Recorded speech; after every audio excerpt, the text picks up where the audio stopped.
કેમ છો મિત્રો? સ્વાગત છે આપણો એક નવા વિડીયોમાં.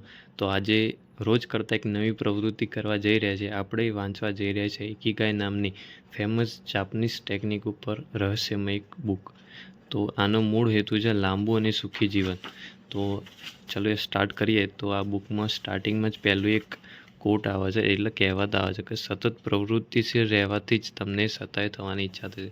એટલે કે તમને કન્ટિન્યુઅસલી તમે વ્યસ્ત રહેશો તો તમને લાંબુ જીવન જીવવું વધારે ગમશે. અને આ બુકમાં ટોટલ 9 ચેપ્ટર આવેલા છે અને પાછળથી થોડી ટિપ્પણીને કહેવતો કહેવામાં આવી છે. તો શરૂઆતમાં આપણે આમાં પ્રસ્તાવનામાં ઇકિગાઈ શબ્દ ક્યાંથી આવ્યો એના ઉપર વધારે ભાર આપવામાં આવે છે. તો સૌપ્રથમ અહીંયા પ્રસ્તાવના આવે છે જેમાં સમજાવવામાં આવે કે ઇકિગાઈ શબ્દ શેના ઉપરથી આવ્યો છે, ઇકિગાઈનું શું રહસ્ય છે એ પ્રસ્તાવનામાં સમજાવવામાં આવે છે. તો શરૂઆતમાં આપણે જઈએ તો અહીંયા આવશે કે શા માટે અમુક લોકો પોતાના જીવન ધ્યેય અંગે એકદમ સ્પષ્ટ હોય છે અને જુસ્સાથી એને પામવા મથતા રહેતા હોય છે, જ્યારે અન્યો સતત મૂંઝવાયેલા રહેતા હોય છે. એટલે મોટાભાગના લોકોમાં આ તકલીફ તો થાય છે જ. હા, એ સર્વાઈવર માટે કામ કરે એ અલગ વસ્તુ, બાકી અંદરથી ભાગ્યે જ કોઈક પોતાના કામથી ખુશ હોય છે. અને ઇકિગાઈ શબ્દનો મૂળ અર્થ સતત વ્યસ્ત રહેવાનું સુખ, એટલે કે આપણે જે કામ કરીએ છીએ એની અંદર આપણને મજા આવે, એનો મતલબ એ થાય છે આમાં. અને અહીંયા ઓકિનાવા ટાપુ ઉપર જે વૃદ્ધો આવેલા છે કે અહીંયા લખ્યું છે કે એક ગામમાં આવતા અમને એ લોકોના મૈત્રીપૂર્ણ સ્વભાવનો પરિચય થવા માંડ્યો. લીલીછમ ટેકરીઓ પાસે આવેલા આ ગામના રહીશો સતત હસતા રહેતા અને મજાક મસ્તી કરતા રાખતા હતા. અને આ ગામમાં સૌથી દીર્ઘાયુ નાગરિકોના ઇન્ટરવ્યૂ લીધા પછી અમને સમજાયું કે પ્રાકૃતિક જીવન ઉપરાંત પણ કંઈક વધારે શક્તિશાળી તત્વ છે, કારણ કે એ રહીશોનું આનંદીપણું અસામાન્ય હતું, જે લોકો પોતાનું લાંબુ જીવન અત્યંત આનંદપૂર્વક માણી રહ્યા હતા.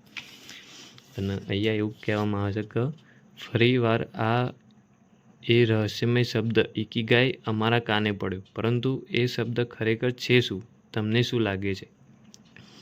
અને દ્વિતીય વિશ્વયુદ્ધના અંતે આ ગામના 2000 નિર્દોષ લોકો મૃત્યુ પામ્યા હતા, તેમ છતાં આ લોકોનું આયુષ્ય સૌથી વધારે હતું. એ વાતનું અમારું આશ્ચર્ય શમતું જ નહોતું. અજાણ્યા લોકોથી દૂર રહેવાને બદલે ઓકિનાવાના લોકો એક પ્રાચીન જાપાની કહેવત અનુસાર જીવતા હતા. કહેવાયું છે કે સાવ અજાણ્યા લોકો સાથે પણ સગા ભાઈ જેવો વ્યવહાર કરો. ઓગિમી લોકોના સુખનું એક રહસ્ય એ પણ હતું કે તે લોકો એક નાનકડા સમાજના સભ્યો તરીકે મળીને રહેતા હતા. નાની ઉંમરથી જ એમનામાં એકબીજાને મદદ કરવાની આદત કેળવાયેલી છે.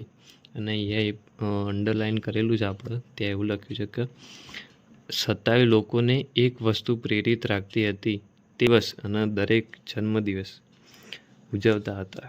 આ પુસ્તકનું ધ્યેય એ છે કે જાપાનના 27 લોકોના જીવનનું રહસ્ય તમારા સુધી લઈ આવવું અને તમારું પોતાનું ઇકિગાઈ શોધવામાં સહાય કરવી, કારણ કે જે લોકો પોતાનું ઇકિગાઈ શોધી લે છે તેમની પાસે સુખેથી 27 બનવાની ચાવી આવી જાય છે.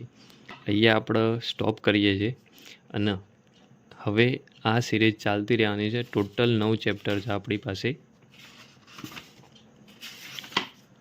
તો તમે જોઈ શકો ટોટલ 9 ચેપ્ટર છે આપણા. ટોટલ 9 ચેપ્ટર રહેવાના છે. તો આપણે એવું પ્રયાસ રહેશે કે આપણે 9 ચેપ્ટરની સિરીઝ બનાવીએ અને એમાંથી તમને બી જાણવા મળે, મને બી જાણવા મળે. Subscribe Ikigai for watch playlist ઇકિગાઈ.